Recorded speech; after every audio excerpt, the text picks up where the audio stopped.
Kumusta po kayo? Ang inyong lingkod po muli, si Chef Roy.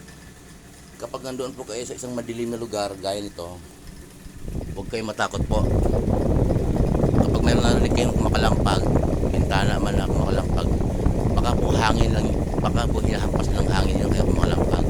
Kung may nabagsak ng mga bagay, ay baka po mali lang ang pagkakalagay, kaya po bumagsak. Ang inyong lingkod din po nakakaranas din naman ng mga bagay na may gumagalaw at bumabagsak na wala man tao, gaya po ito, mga nalalaglag na mga elemento. Ipoy na mali lang ng pagkakamada.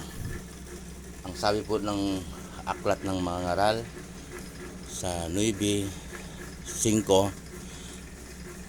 ang buhay alam ng buhay na sila'y mamamatay, pero ang patay wala nang nalalaman.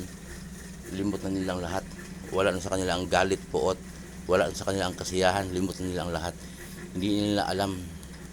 Kaya po, wala pong patay na nakakabalik.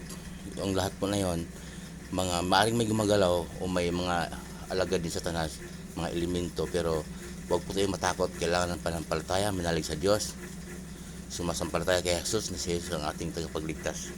Yun lang po.